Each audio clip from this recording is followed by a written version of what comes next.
Hello guys, today we're going to talk about Goosebumps 2, The Haunted Halloween. Oh boy.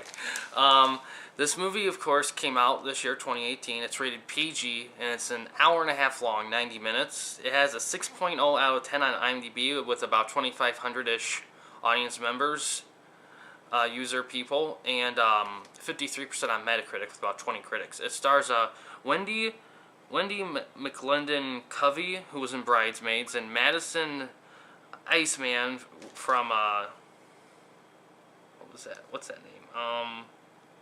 Jumanji 2. And it's directed by Ari Sandel, who did The Duff. On Rotten Tomatoes, the movie has 47% by critics, with about 83 critics, and 53% by audiences, about 200-ish audience people. The critics' consensus on Rotten Tomatoes is that Goosebumps 2, The Haunted Halloween, offers a handful of treats for very young viewers, but compared to the entertaining original, this sequel is a ding-dong to ditch. Alright. I found this movie to be a mixed bag. I think more good than bad mix, but let's start. Well, first off, let's start with the characters. I say the characters aren't as good as the original, but they're likable. It's still that same likable Goosebumps character universe. I just think the first movie, the characters had such a high standard. I felt like this one, I don't know if this one quite matched it, but it was alright.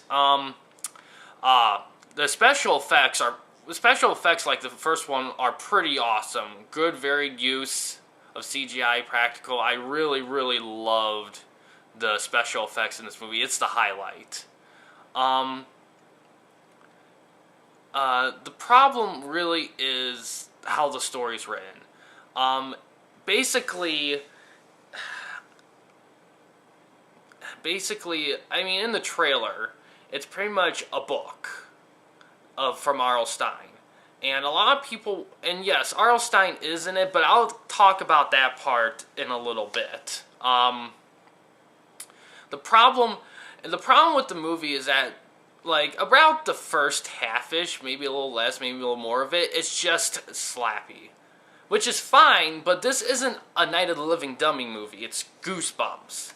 The cool part about the first movie is that even though the first movie had a kind of a pacing issue a little bit, it at least introduced all the monsters. Pretty varied throughout the movie. This one, it kind of saves it all for the second half-ish, and it's not very good. Granted, I guess this movie might be a touch better paced because it takes place across maybe a 2 or 3 days, so it feels. And the first one I'm usually all for movies that take place over the course of like a day or so, but that movie had that awkward time jump in the end. The first Goosebumps, that was a little weird, but not to the point where it ruined the movie at all. This one is kind of the opposite problem, really, where it's like, as a result of doing that type of pacing, it kind of like, and the movie picks up when all the creatures show up. That's when the movie gets good. But at first, it's kind of like, you're kind of sitting there thinking, okay, there has to be other one else besides Slappy. Slappy is awesome in this, of course, like the first one. I wouldn't say is there creepy stuff in it. I guess maybe one or two things are creepy, especially in the climax, but not really. It's just colorful Halloween creatures and atmosphere kind of deal. So the biggest problem I have to say with the movie is how they use R.L. Stine. He doesn't come till the second half of the movie, and he doesn't participate in the plot till like the last 15 minutes. It's a very bad use of R.L. Stine. Now, granted, I understand why they did it in the way they did in context of the story, to kind of make sure that the climax isn't the same as the first movie, but if you're going to use R.L. Stine, if he's going to be in a movie, you have to use him well. And here's the thing: this story takes place after the first one, and it takes place in a different location. Pretty much a house that Stein used to live at, but moved out of.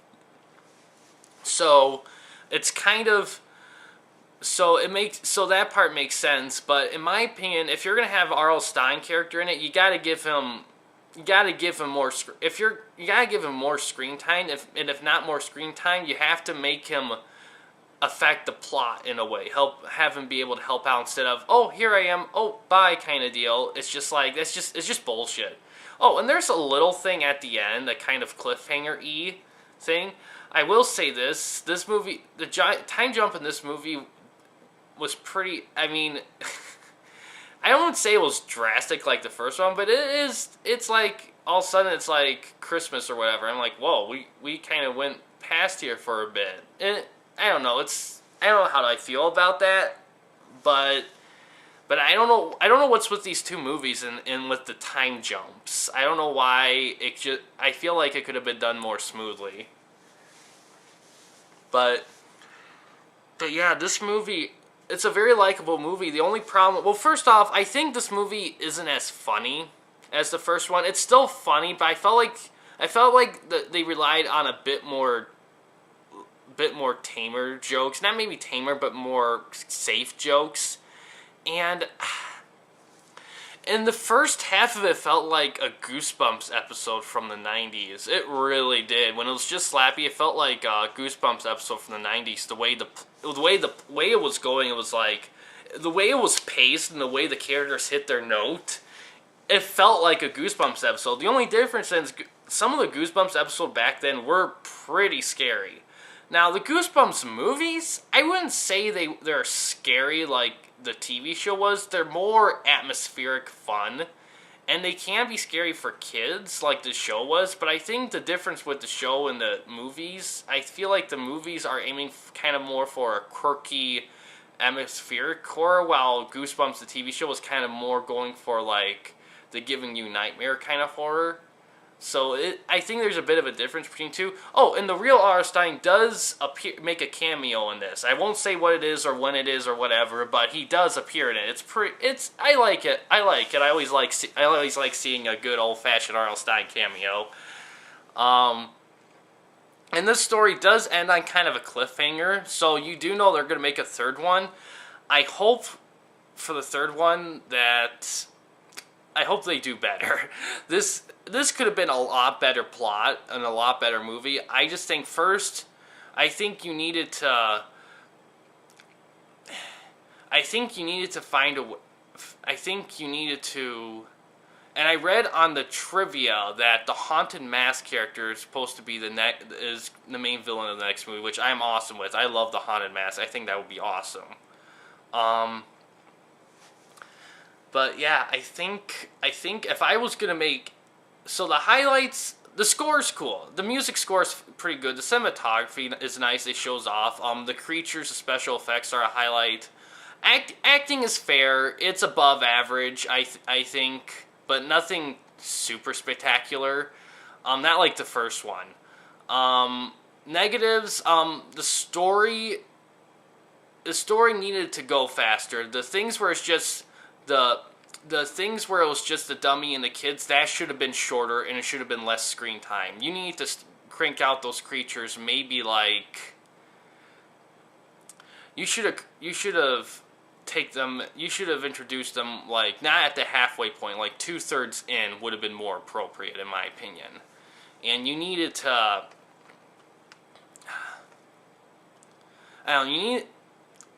there could have been some ways. I don't know how I would make it a story like this better than the first one, but I think there's ways of making it better. And the problem is the script. It needed better jokes. It needed to introduce the creatures earlier, and there are some great jokes, like there's a scene with the pumpkins, and it's hilarious. I love the pumpkins. I think I laughed very hard at that pumpkin scene. It was pretty hilarious. Probably the funniest part of the movie, in my opinion. Oh, and the other funny parts are with R.L. Stein too. R.L. Stein it's like towards the end I'm like, geez, RL, why weren't you in more of the movie? So yeah, it needed a better script. It needed to cut out less Goosebumps TV episode thing and more Monster Time. It needed to introduce R.L. Stine sooner. So yeah, it's kind of weird that I'm giving advice to make the movie a bit more like the first one, but that's what you kind of have to do. I mean, because the way they did it, because they kind of went the opposite of that, and it didn't really work. And I think, and that's another thing to be careful of, because the first two movies kind of like the first movie there was a lot of creatures, but Slappy was kind of the ringleader, and this one Slappy is the definitive leader. They gotta be careful because there's more bad guys in the Goosebumps universe besides Slappy. So I'm glad I'm hearing that they're gonna introduce a different villain besides Slappy, which I find pretty cool. I think hopefully the next one will be better. As in terms for audience, it's great for kids. Kids will love it. Adults, parents, they'll like it fine too. They'll laugh a few times. They might enjoy some of the Halloween atmosphere. I think hardcore Goosebumps fans, I think they'll like it fine. I think after the first one, I don't think they'll like it as well, but I think it hits the right enough notes, and who knows, maybe that first segment with the Goosebumps kind of the TV show notes that it hits in the first half-ish, I think that might